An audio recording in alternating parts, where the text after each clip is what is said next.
Hi. Do you want this? Do you want this? Whoa. Pak maar. Alright, so hi everybody. I would like to apologize for not uploading videos for such a long time. And as I told before, it's because I can't Dobber. It's because I can't edit my videos at the moment. So, which basically means that my laptop that I have right now is so old that I can't edit any videos, basically. So I need a new laptop. But at the moment I don't have a new laptop. So I can't show you the video about making your own dog snacks, although I have filmed all of the clips. But I need a laptop that can handle HD video material, and I need a software to be able to edit it. So that's basically the problem that I have right now. So there was someone, I don't know his or her name anymore, I didn't remember it, but that person said, well, I miss you. I miss your videos, and could you please upload videos? And there were actually more people that said that to me. So here I am.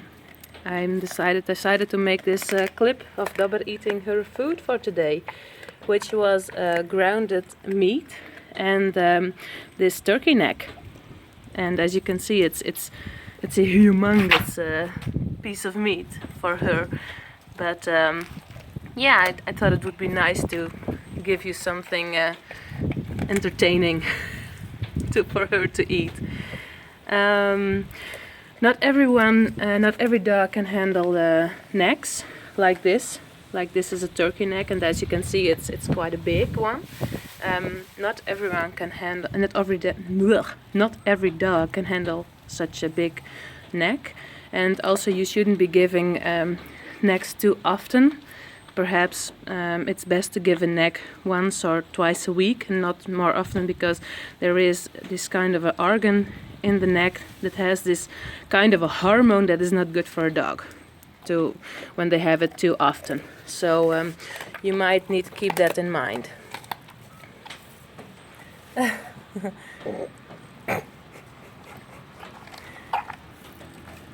Lekker, Dobber? Is it tasty? I think so, it's tasty. By the way, I've had a lot of people asking me how much do I feed my dog and how many times do I feed her. And I can't really give an answer to that, because I feed at various times and various days, and also various amounts of meat. So for example, today she has had 500 grams of grounded meat and this turkey neck, which is I think about 500 grams too. So that would make it 1,000 grams. A dog her size should eat about 400 grams per day. However, she is an intact dog, so her hormones take up a lot of energy. She's also a dog that lives outside, so that takes a lot of energy too. So I found out that in winter, when it's colder outside, I need to feed her about 750 grams per day. So this time she's got 1 kilo. Maybe tomorrow I'll feed her 500 grams. The day after tomorrow she might be having 1.5 kilos, and after that 1 day of rest. And I don't feed at a certain time in a day. Well, I'd like to feed in the just around 1 o'clock in the afternoon, I believe it's called, because then her food can digest, and it takes about 8 hours to digest, and she can poop everything out just before I bring her into her dog house where she can sleep for the night. So I'd like to feed in the start of the day and not in the evening, but that's basically the only rule that I have with feeding her.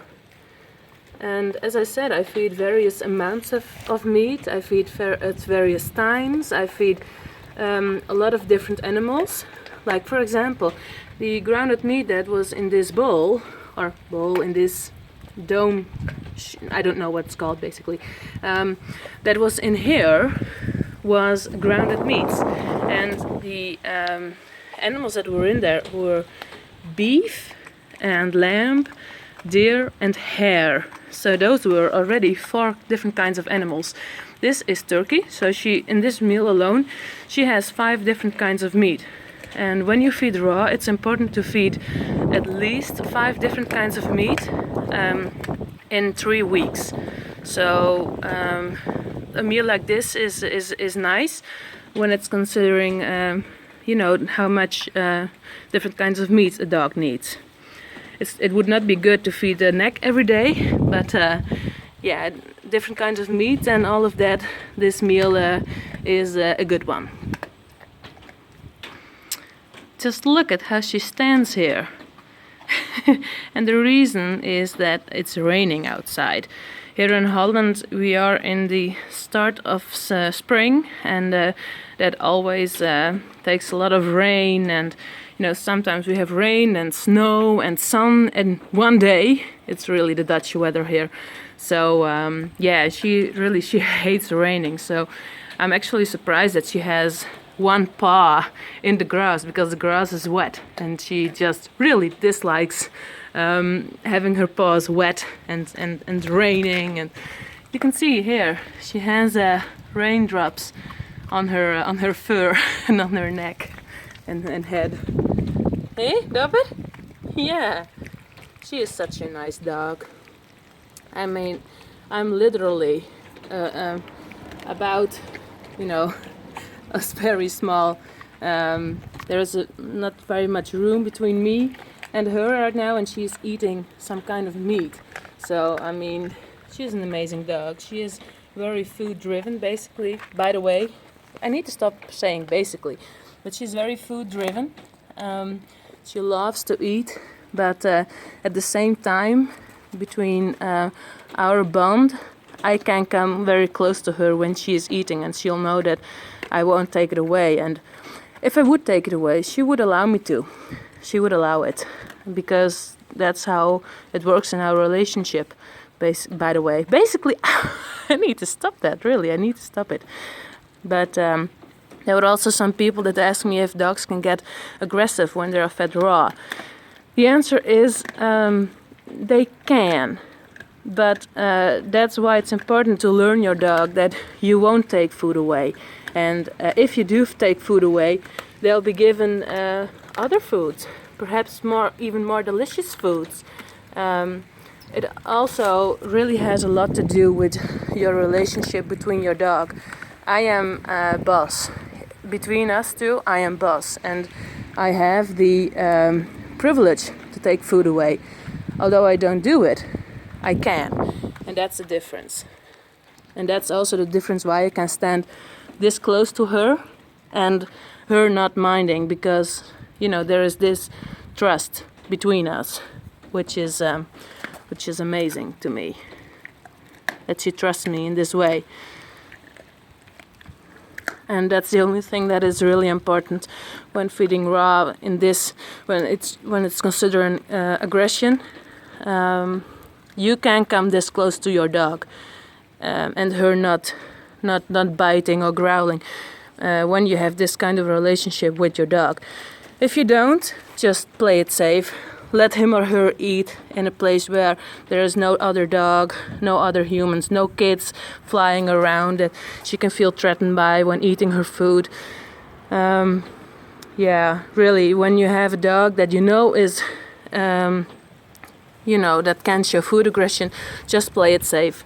Don't bind de kat op het spek, like we used to say here in Holland, which basically means don't test it. Don't walk, nearby when she's eating just to see how she will react, etc. Just, give them their space. I have the privilege of having a dog that will allow me to come close and not minding at all. But if you don't have that kind of a dog, don't try to get one. I mean, just let her be. Lekker? Dobber? Yeah, you can see she has actually full tummy now. Well, this was the video again, and we'll I think it was a good meal when she behaves like this. So yes, here was a new video. I am still planning to upload the video about the dog snacks, but yeah, I guess you'll have to wait a little longer. Well, bye, until next time.